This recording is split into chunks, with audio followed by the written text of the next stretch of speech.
We'll go ahead and get started. It's Thursday, May 18th, 2023, Ross Board of Education work session.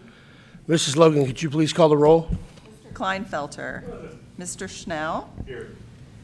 Mrs. Webb. Here. Mr. Van Winkle. Here. Dr. Kunkel, the floor is yours. Yes, before we start, school board members, I just want to talk with you through your packet. So you have an agenda is the first item. There, behind the agenda, there are 2 copies of the presentation for Mrs. Logan. And then there's 2 schedules, I believe A and C, is it? There's some corrections, asterisks by the new people that we're going to approve tonight. So I believe those 2 schedules should be in your packet. So let me welcome everybody to the school board meeting. There's 4 presentations tonight, so it's kind of a busy night. The order is the middle school will go first, Mr. Saylor. Then we'll go to the Girl Scouts and Mrs. Schubert. Third will be Mr. Redinger and RIS, followed by Mrs. Logan and the 5-year forecast. So I'm going to turn this over to Mr. Saylor and the middle school. Welcome. Okay, thank you, everybody. All right, appreciate letting us be here tonight. If you can't guess, we are here tonight to talk about our FCCLA program at the middle school. They even bought me a shirt, which I finally rated. And we are here to highlight some fantastic achievements by some of our young people. FCCLA at the middle school started about 7 years ago. Mrs. Holly Vining, who I agreed not to point out too much, but she's in the back there, came with the idea and basically just took it and ran with it. Wasn't really any funding, anything like that. She just started it, and it has grown exponentially over the years. So I actually just quickly want to just kind of read the press release I sent out from our most recent competition. Was the state competition. I had the honor to actually go up and accompany these individuals, a board approved, and we got to spend the night in Columbus. They presented, competed. The next day I was actually one of the judges for the high school competition up there, and it was a great day of events and conferences and leadership things. But I just want to read our press release that we sent out. The Ross Middle School Family, Career, and Community Leaders of America attended the Ohio State Leadership Conference, April 27, 28 in Columbus, Ohio.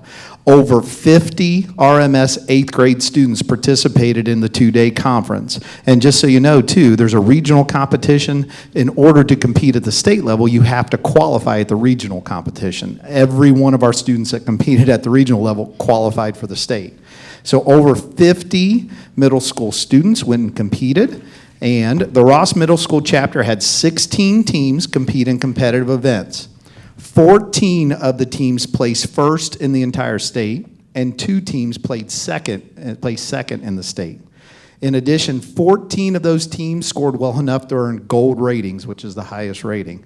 All teams qualified and would be eligible now to go on to nationals if they would like to, which is unbelievable from a little school. Ross, we have about 220, 230 8th graders, 50 of them qualified for a national competition. So first, if you guys don't mind, a big round of applause for these individuals. And later, you're going to hear some fantastic things from Mrs. Mossy and Mr. Redinger about PBL at the RIS building. Basically, FCCLA, if you haven't been involved with it before, and these individuals will tell you a little bit more, they're like PBL projects on steroids. So like they each have a project they have to do, come up with to compete with. So what we have for you tonight, we have representatives that are going to come out. They're going to introduce themselves, give you just a few sentences about what their project was and what they had to do so that they could compete in FCCLA. So I'm going to have them come out one at a time and they'll introduce themselves. All right, here we go.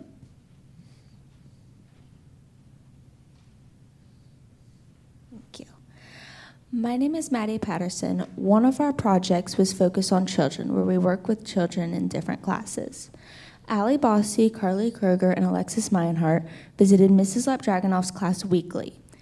They used their time to create fun snacks and teach the kids all about veggies. They also made a keepsake book for the kids to keep in their classroom. Thank you.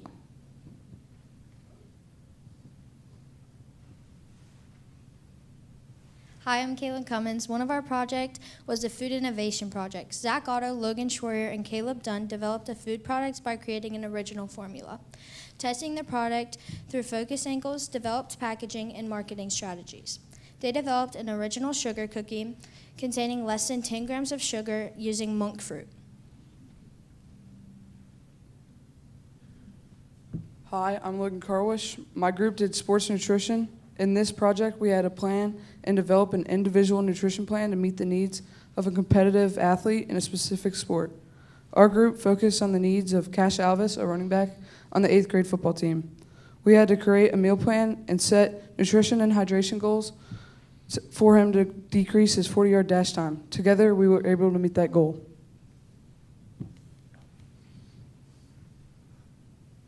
I'm Jana Stefanak, and I'm part of parliamentary procedure.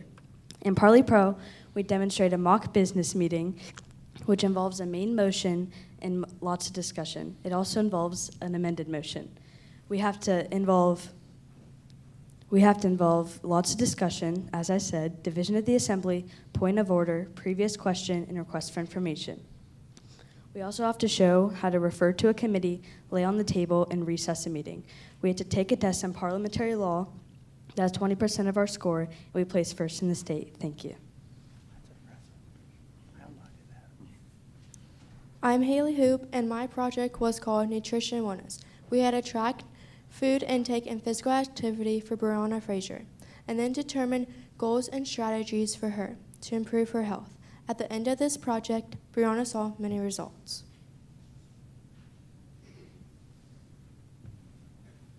I'm Carly Smith, and I was part of the Repurpose and Redesign project. I was asked to create a brand new item from used fashion, home, and post-consumer items. We created a storage stool with a hinged lid for storage and a footrest, a padded footrest. It can be used for storage and a small animal bed. I also had to develop a marketing campaign. Thank you. Hi, my name is Maddie Rednauer. In our project, Promote and Publicize, we developed a public relations campaign to promote FCCLA to our family, school, and community. We did 6 specific projects that reinforced the purposes of FCCLA. For example, we held Career Cafe during the lunch hour. Students had the opportunity to meet in small groups with professionals in careers of their interest while eating lunch. I'm Victoria Sedenka. In our interpersonal communication project, we had to apply communication techniques as we developed a project to strengthen communication for others. We planned and presented a 3-day workshop for 6th grade students on the importance of a thank you note and how to write a proper one to be most effective.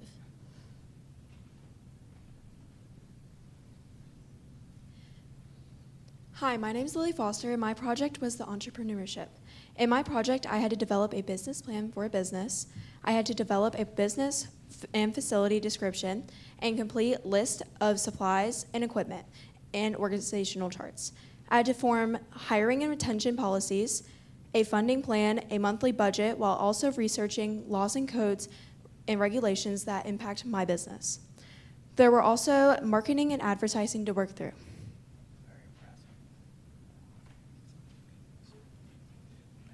Hi, my name is Faith Gregory, and I served as an event manager,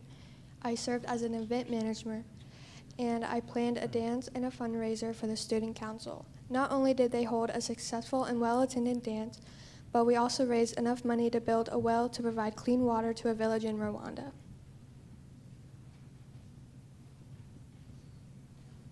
Hi, my name is Phoenix Wright. In our project, Chapter Service Display Project, we raised money for the Small Train Organization. The Small Train Organization helps kids with cleft lip and/or palate get the surgery they deserve, so they don't have feeding or speaking problems. I was born with cleft palates. This project was very personal to me. We raised $425 for kids with cleft lip and/or palate to get corrective surgery.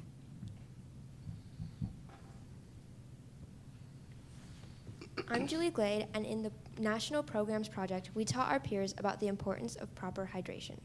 We did activities with the 4th and 5th graders and provided them with water bottles. In the middle school, we did presentations during intervention, made both water bottle carriers and infused flavored waters in life skills class. Hi, I'm Meta Webb. In the Chapter Service Project Portfolio, we developed and implemented an in-depth project that made a worthwhile contribution to schools, families, and communities. Our project, Shine a Light on Disabilities, not only raised money for the sensory room at Ross Middle School, but also raised awareness for different disabilities and the needs of students with disabilities.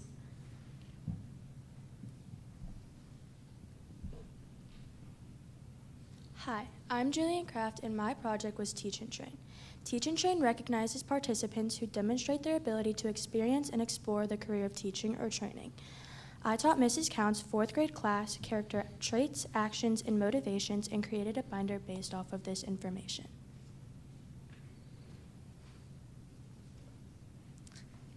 Hi, I'm Kaylin again. Sustainability Challenge addresses environmental issues that adversely impact human health and well-being. In our project, we help students understand the importance of sun safety practices and overexposure to UV radiation. We presented to Mr. Williams' 6th grade class, and our project had an impact on a multitude of lives.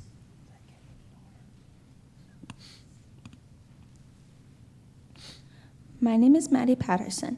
In professional presentation, we had to give an oral presentation using visuals on the subject of grief and how to deal with it. In addition to learning about grief, we also learned skills like professionalism, public speaking, and organization along the way. Jeez, Pete.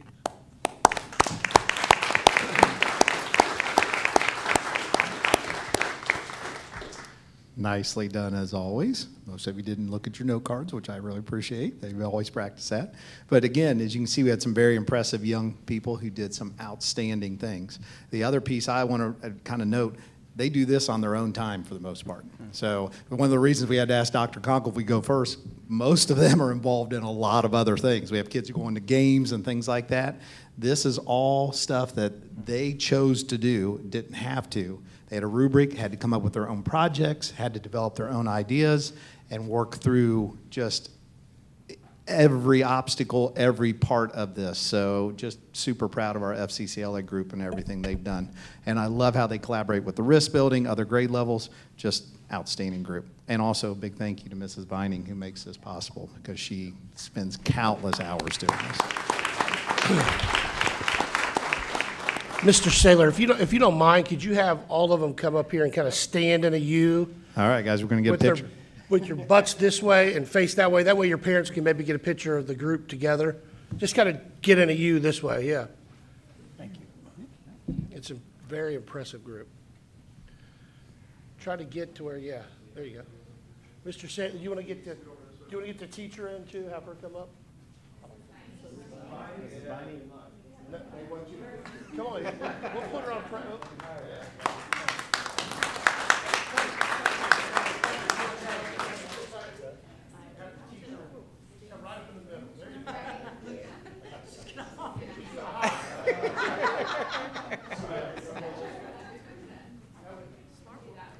All right, everybody, glance this way. Look this way. Just like up at state. Smile nice. 1, 2, 3, 4, 5, 6. Parents, are you good? Yeah. All parents, hold on. Get one. Everybody good? All right, thank you, guys. Good job, students. Good job. Thanks, Holly. That was awesome, as always. Now you can walk straight out that door. Thank you. You want to give that to Mr. Schubert, Girl Scouts?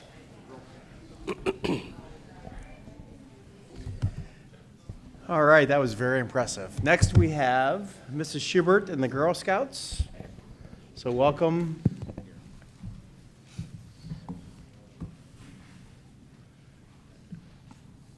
Jason.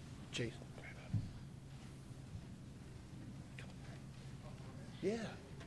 Heck yeah. Better view.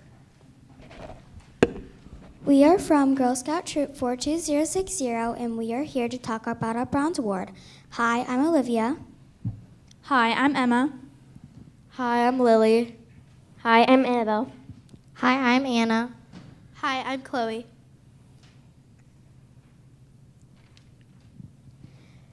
The Bronze Award is the highest award a 4th or 5th grade Girl Scout can earn. We started our project by identifying issues in our community. We learned Elda's Nature Center needed to be updated, and we knew we could improve it and make it a better space for the students at Elda. We put a lot of hard work into our project. We made a new gravel path, removed weeds, and moved rocks. We even removed a dead tree. We filled up an entire dumpster with dead leaves and branches. We pressure washed the 4 benches that were in the nature center, and we put 2 coats of polyurethane on them. This will keep them looking nice for a long time. We also added 2 metal benches so that there would be plenty of seating for an entire class. We also created a pollinator garden inside the nature center. We planted salvia, butterfly bushes, coreopsis, and milkweed to attract butterflies and bees. Monarch butterflies are considered an endangered species. We included milkweed in our garden because it's the only plant that monarchs will lay their eggs on. The bee population is also on the decline. Bees pollinate 1/3 of the food we eat. That is why we planted salvia and coreopsis. These plants are a safe spot for bees with lots of food. We also added 3 informational signs about monarch butterflies, their life cycle, and milkweed. We put up a bee house, butterfly house, and a bird feeder. Overall, we each put in at least 20 hours of work on our project. We also had help from our parents and siblings. We can't wait for all the students at Elda to enjoy the Nature Center.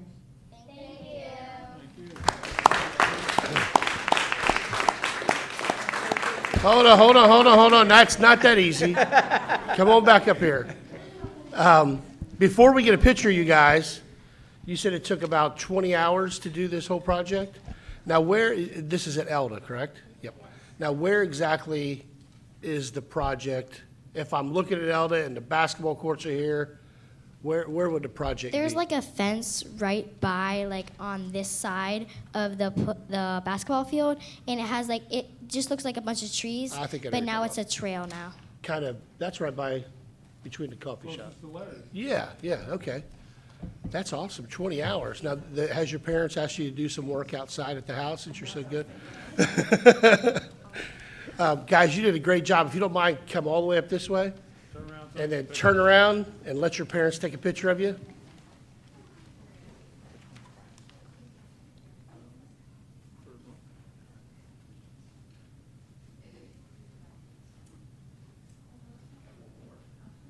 Thank you, guys. Good job, girls. Thank you. Good job.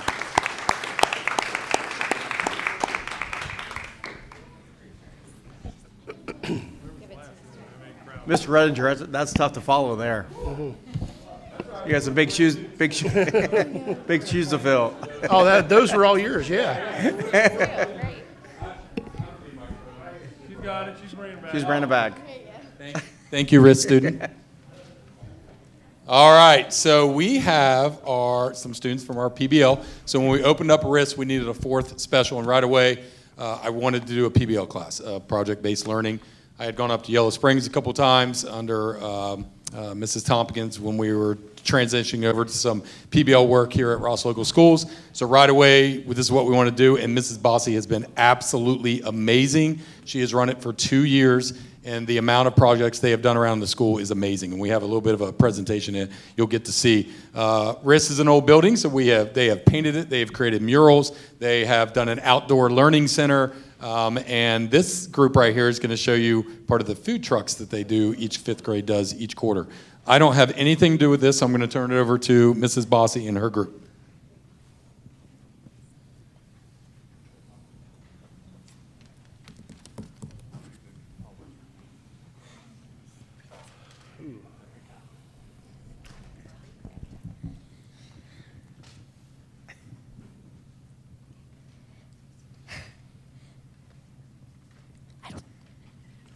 Is it turned off, Aubrey? Hit it. There you go. You're good. Hello, thank you for having us here. It's a pleasure to meet you all, except for you, Coach. Don't worry, I've been practicing basketball. We can talk about that later. My name is Aubrey Fedek. Today we are here to talk to you about what we have done here for the past 2 years at RES, what PBL means to us, and the importance of PBL. Let me hand it off to Carly to talk to you about what PBL means. Hi, my name is Carly Smith. I'm going to tell you what PBL stands for and what it means to me. PBL means project-based learning. To me, PBL is a fun learning experience that teaches you real-life skills. For example, this year at Risk 5th grade developed a model food trucks.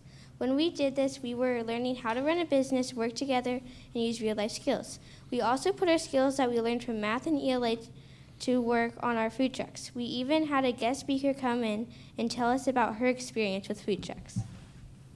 Hello, my name is Lily Snyder, and I'm a student at RIS. When I first started at RIS, the walls were a little bland. So the 4th graders decided to paint murals so the school had a better appeal to visitors. 4th graders even made an outdoor learning space for the students to read and work outside. 5th graders painted a picnic table for the students to work outside that year. We have packets that we are passing out right now to show some projects that the students have created. Hello, my name is Mackenzie Cook, and today we have talked about the projects we have done in the past few years. Today we have also talked about the importance and the importance of collaboration in the projects.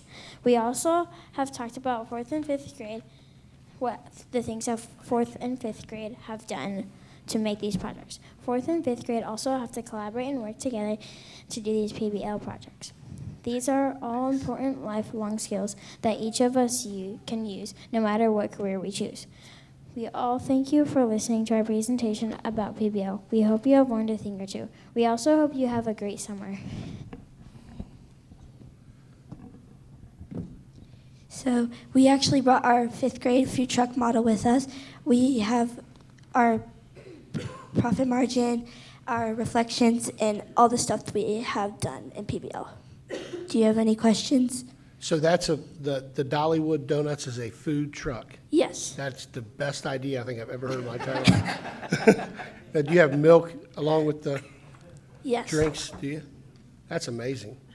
And they even have a game on the side of their food truck right there. They get to be creative. They have a little bit of a guideline rubric to follow, just like Mrs. Vining talked about for her kids. They do marketing. They do a business plan.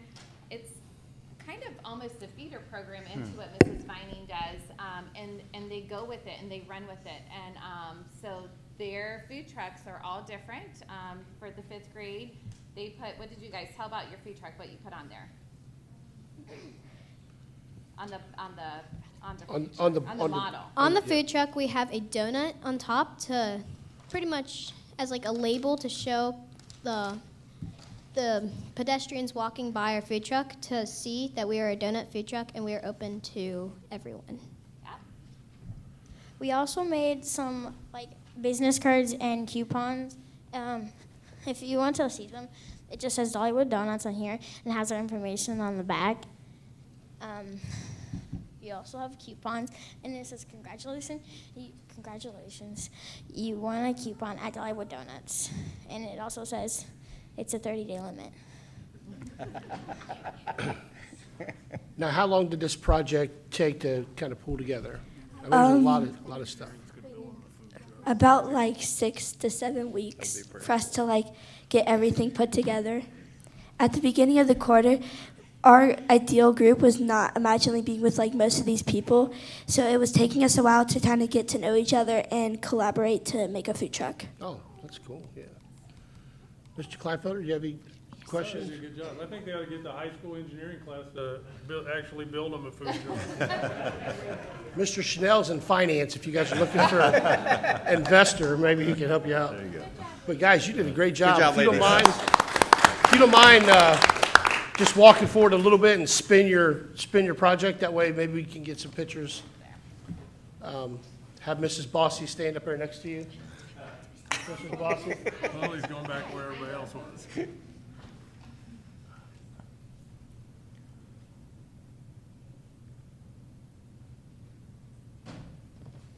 Awesome. Thank you guys so much. Made 2 T-shirts too. Yeah. Any other? The last thing I want to add with the group, because I think everybody sees the projects around the school, but even more than that, the kids learn how to collaborate and work together, norms of conversation. So it's a very important class. I think everyone sees all the neat stuff, but we're hoping these skills translate into everything else they do. So great job, Ms. That was impressive what they said. I mean, how before they even got started, they had to kind of learn each other. Learn to work together, Yeah. and it was very good job. Thank you. Thanks, guys. Thank you, Mr. Redinger. Awesome, thank you. Guys, you can take off. This next thing is pretty boring. And it's not as fun as what you guys just did. Thanks, guys.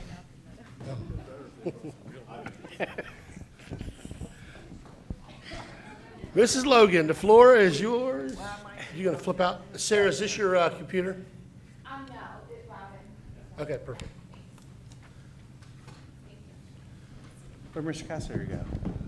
Rest your minute.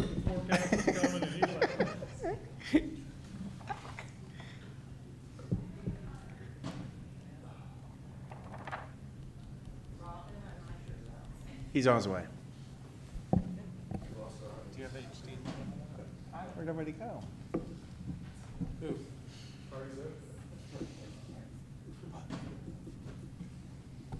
They were looking for you a minute ago. Tech support. Yeah.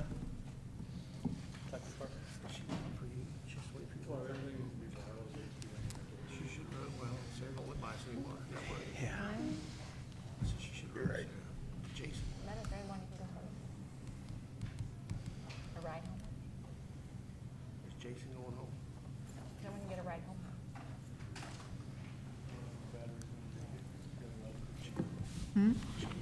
You're on need at 7.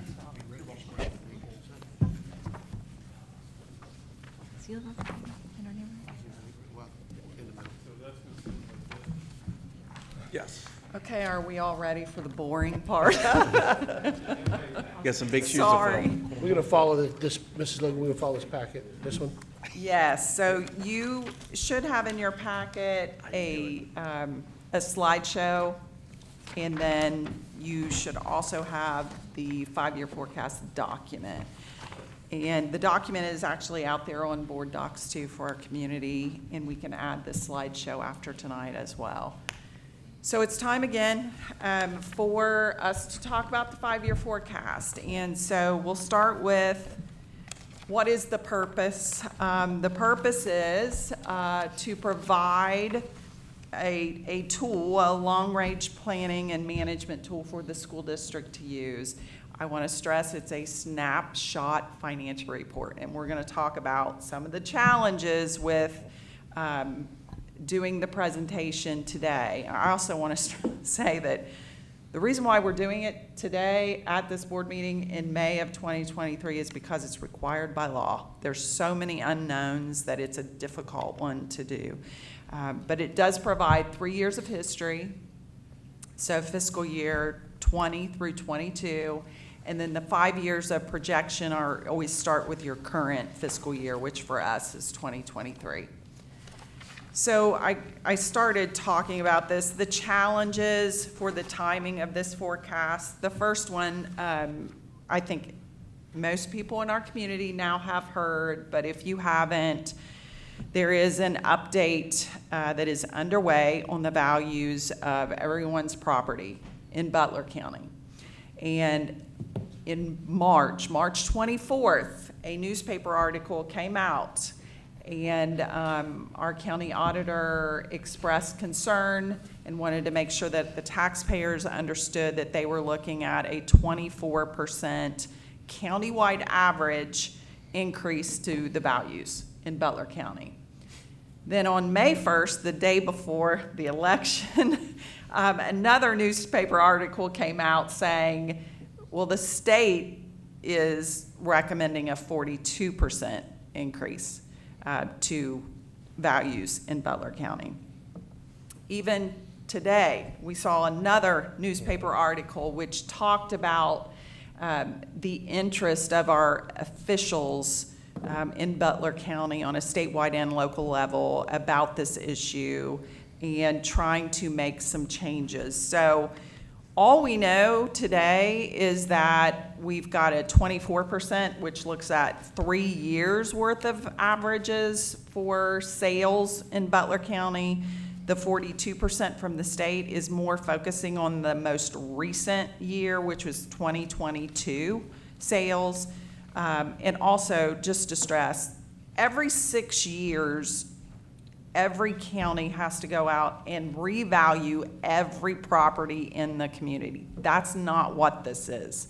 This is an update. And the update is based on sales and what has been happening with home sales. They've been way higher than what we have ever experienced. And so in my career, I've never seen anything like these percentage increases. It is nothing like anything we could have predicted, but it is where we are at the current time. The biennial budget is currently being considered in the Senate. We have a House Bill 33. So we have the House's version. It's being heard by the Senate. The Senate will come up with their version, and then they'll get together in committee and agree on some type of compromise, and then it'll go to the governor. And all that'll be done by June 30th. So we still don't know what that looks like. Our REA contract is up at the end of this year as well. And so when you look at percentage increases for staffing, it's all based on assumptions because those negotiations have not happened yet. Market bid, I think we've mentioned this more than one time, and it was also mentioned as part of our performance audit, our healthcare cost for this district. So we have a consultant now who has gone out for market bid, and those we expect to be finalized in June or July. So let's talk about revenues.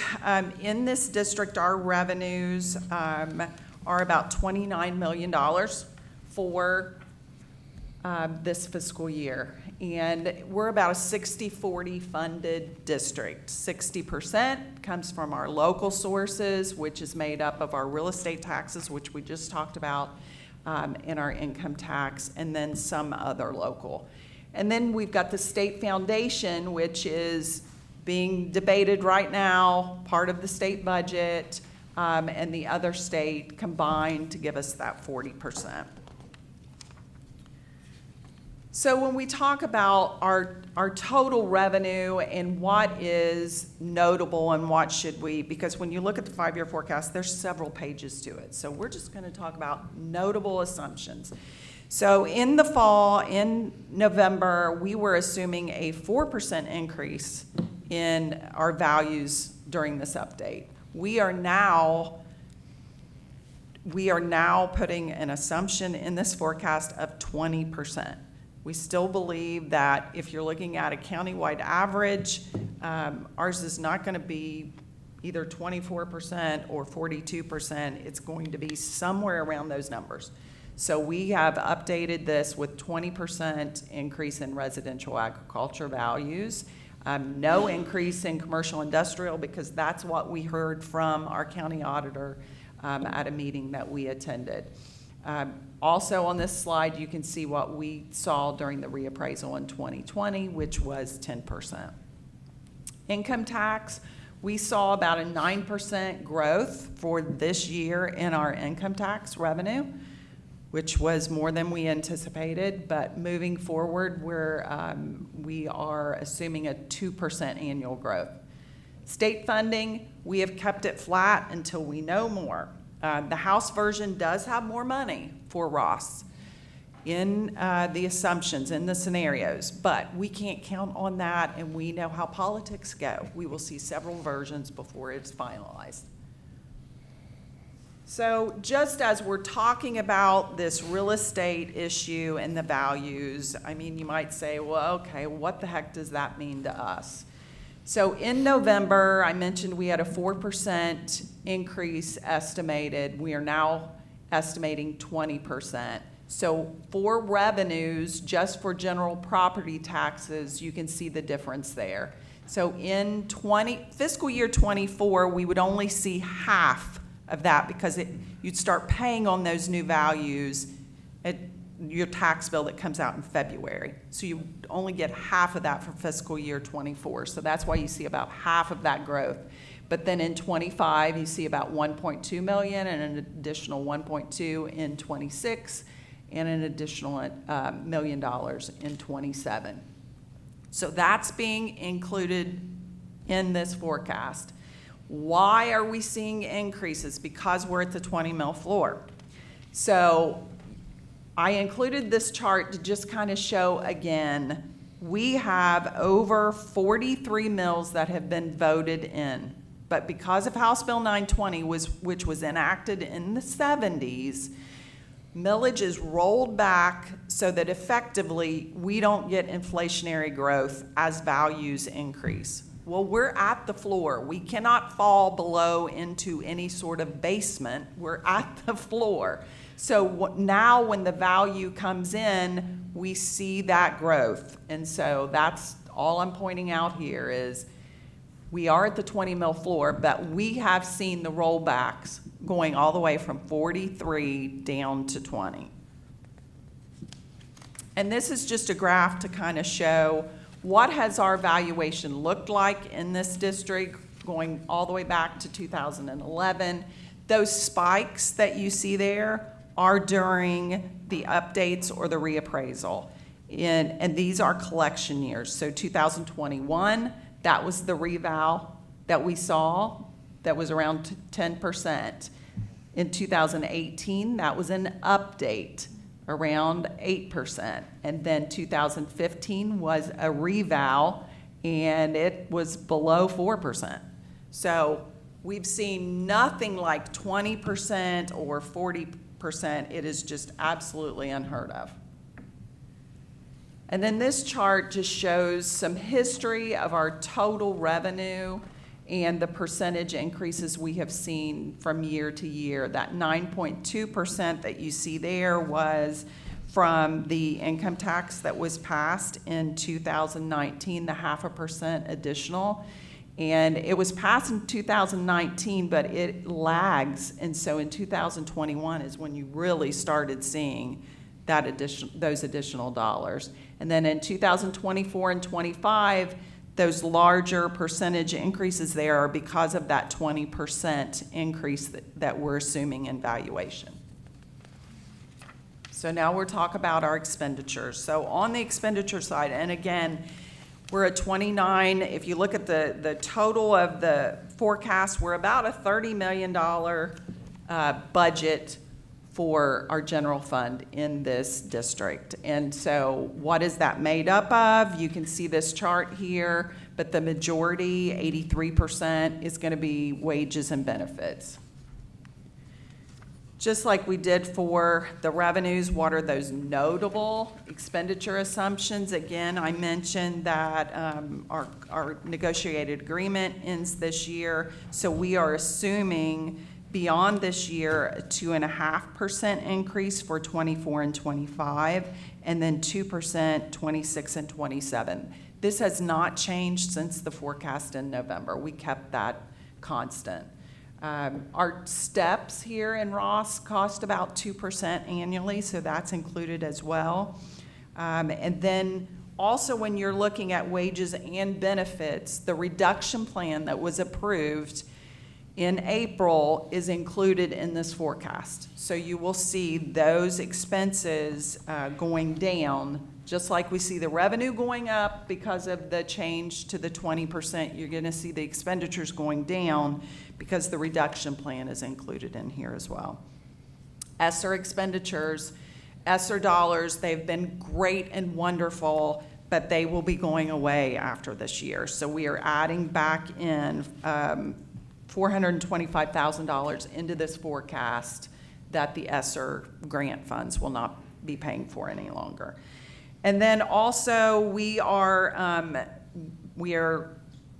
hoping to have some good news to share soon on the market bids, but just to talk about what is in the forecast as far as health insurance, health and dental.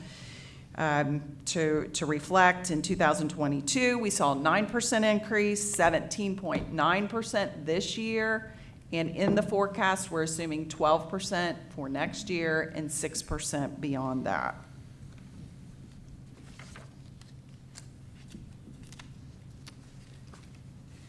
So just kind of like what we looked at with the revenues, how does this compare to November? And so I've just included our wages and benefits so that you can kind of see what did we assume in November and what are we assuming for this forecast and what is the difference. And you can clearly see that that reduction plan is there. total operating expenditures. So this is just like the revenues going back to 2012 and projecting forward. What do those expenditures, total expenditures look like, and what has been, and what do we project to be the increases from year to year. And now we're going to get to cash and bottom line. So this is a snapshot financial report which just looks at total revenues, total expenditures, beginning cash, ending cash. It also shows us those true days of cash. And so in November, and we talked about this a lot, and we were in fiscal oversight with the state, we were predicted to run out of cash in 2025. With the additional 20% additional revenue that we hope to get with the real estate and the reduction plan included, you can see it is a different financial picture for this district. So when you add both of those things together, this projection is showing that, number one, we will not be in state oversight, will be removed. And as far as cash, we are in the black for the entirety of this forecast. And this is just I like graphs, so this is another graph just to kind of show it all on one page, but I also like to point out on this graph, you always want the blue bar to be above the red bar. You want your revenues to be more than your expenditures, and so you can see that in 2026, the expenditures clearly are overtaking the revenues in this forecast, but the ending cash, even though it is drooping down, it's still not in the negative. So in summary, I put this little picture there. My dad, he used to do puzzles all the time, and we loved doing puzzles, the 500 pieces. And so, you know, one of the things that destroyed that whole moment is if you lost a piece, right? You can't find all the pieces to the puzzle. You don't have a complete picture. Well, it's kind of that way with this forecast. We are searching for all the pieces of the puzzle. We don't have them all yet. So we are making assumptions, the best assumptions we can make at this time.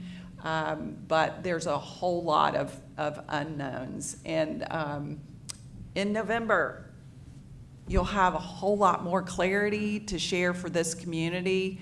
But right now, this is what we know, and this is our best assumptions we can make at this time. So questions? Mr. Kleinfelder, you have any questions? I have questions, I have some comments. I don't understand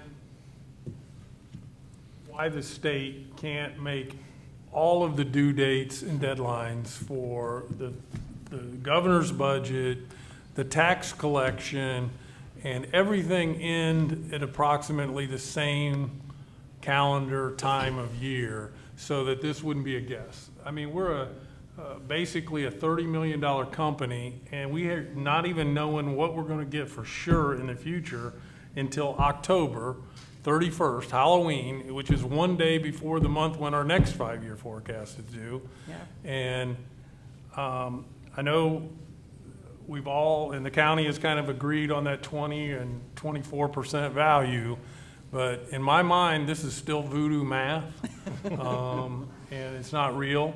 And we did not look very good putting this up, and then one day before the election, we find out, you know, this is going to happen, and we have to do stuff, apply for a levy 90 days before the election, and then I hate to say conspiracy theory, but I'm beginning to believe the governor and the legislature, they do things to implode public education.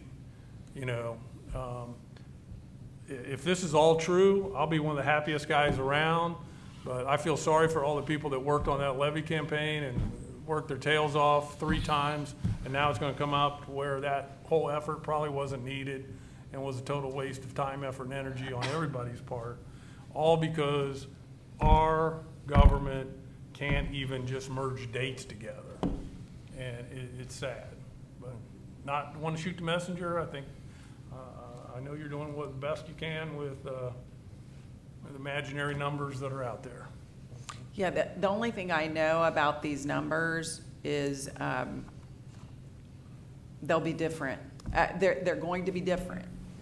But the assumptions that we've put in this forecast are the best we can do, to your point, with the timing, the horrible timing that we have currently. And some of these rules don't make sense. The timing doesn't make sense. And it's confusing. It's confusing for our community. It's confusing for us. And so we're doing the best we can here with the information that we have at this time.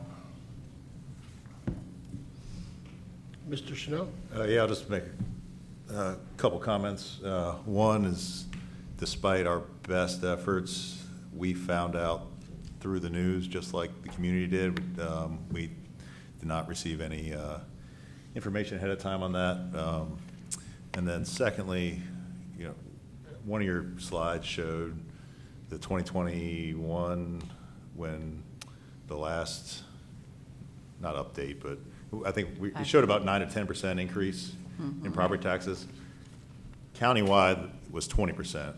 So even if if the county comes back and says 24%, there's no guarantee that we're going to get 24%. We could be on the low end of that. We could be on the high end of that. It's purely a guessing game. That update is done neighborhood by neighborhood, community by community. So it'll be, the actual numbers will be spread very differently across the entire county, and even within Ross. So pure guess, that's where we think we are today, but there are absolutely no guarantees in any of this. Mrs. Webb? I just want to thank you for putting this all together and doing the best that you can with the information that we have. Like everybody else said, it's just purely speculation right now, and I don't know if this is the time or place, but I want to thank all the people that did work on the levy committee, and I know that they poured their blood, sweat, and tears into that, and definitely with the information that we had, it was needed. I mean, and I know things have changed, so. Still might need it, yeah. Just depending on what transpires come October. That's right. Just a couple things. So March 24th was the newspaper article that was produced through the Journal News. And Jenny, I told you I was going to throw you a softball question. I am. Here's the softball question. Okay. Did you know March 23rd that this article was coming down the pipeline?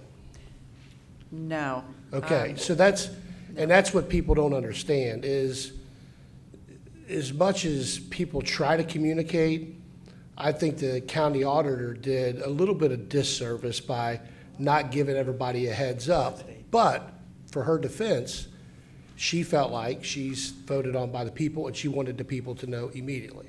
So that was her answer. But we didn't know 1 second before that article came out that this was going to come.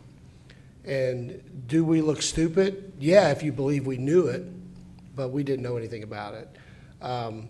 With that being said, I want to piggyback a little bit with Mrs. Webb said.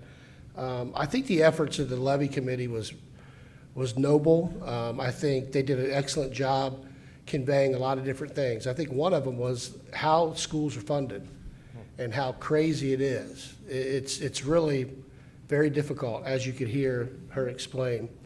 The other thing that came out about this levy, and I said this before, is it divided our community in one of the worst ways I've ever seen anything happen. And that's not what Ross is about, but it divided our community. And a lot of it was misinformation. It truly was. I respect everything that someone says, but I don't when it's half-truths. And there were so many half-truths going around. I respect the people more who gather information. I'm going to put Mrs. Webster on the spot. If she has questions, she calls and gets the answer. And that's what a good community member should do that actually cares about the school system. I hope we heal a little bit. Andy don't want to hear me say this, but I don't I hope we don't see a levy in the for near future, but he's way more conservative. I mean, in the near future, I hope we don't have to see this levy. I hope some of this stuff comes through and Dr. Kunkel and everybody continues to tighten the budget and still do what's best for kids. But at the end of the day, I mean, I think the levy committee did a great job, a really good job. And I hope now we're in a healing process. I appreciated the effort or the letter that Dr. Kunkel and Jenny and Steve put out immediately after the failure with this information. There is no levy in November, so keyboard warriors, take a rest for a little bit because there's no levy in November. It's time to heal. It's time to educate kids, do what's best for kids, and hopefully the morale, the district is getting better, the kids can see it, and our community comes together because we got to rally behind this voodoo math that Mr. Kleinfelder is talking about, and we can't let this split us up like that again. So with that being said, Dr. Kunkel, where are we now? Hope? Go ahead. I called you out. Yeah, give her the mic. Can I ask a question? Go ahead. Are we still in negotiations over the HVAC debacle? When would be the deadline if we would get any money? Anyone have any ideas? If we will get money, how much money that would be? And where would that money go into our budget? Correct. Dr. Kunkel can answer that question. It's a great question because Penny, again, how we got here, a lot of that was that. Yes, that's a great question. Go So ahead. to answer your question, we don't have an answer to that, but we did file a lawsuit, 18 months ago, 24 months ago, in the Butler County court system. This could be years before this plays out. So I don't foresee that in any time soon, but the money would go back in the general fund. Is that correct, Mrs. Logan? If that's where the money was spent, it would Yes. come back. Yeah. But, again, this could be years. Do we have a fully operating HVAC system in every school right now? We do, and one of the, there's a consultant contract on the board agenda I'm asking for approval. We're looking, Mrs. Webster, at every contract we have. One of them is HVAC, is how can we do things a little bit differently or better for cost savings? So we're digging into each contract. That's one of the contracts we're digging into.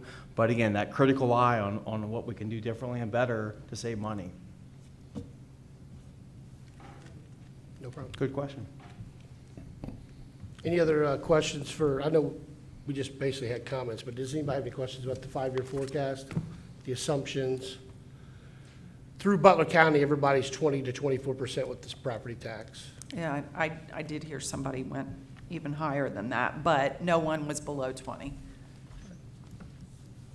And I don't know if we want to blame the county auditor. It's coming from the state. No, correct. I mean, Yeah, I'm not when bl- she knew, I don't know how far before that article came out she knew, but it probably wasn't all that. It's not really her fault. I didn't This is coming necessarily down from mean the that, state. but yeah, I just wish to communicate, the We might communication. need her to be an ally for us. Yeah, oh, yeah. And She's going to be an come- ally. She's going to raise your taxes about 25%, but. She did come to, once a month, all the school treasurers in the county get together, and she and Mike Stein, her deputy, did come to a meeting recently, and we had this discussion. We also talked about, because she's new in this job, and so we also talked about how can we make the communication stronger, have more opportunity for communication between the schools and her office, and she was very open to that. So I think that will improve. But yeah, it was, the timing on that was really bad for us, really bad.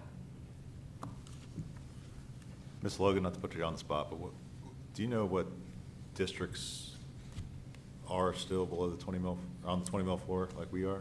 There's 2 districts in the county that are not on the 20 mil floor, Fairfield and Lakota. Okay.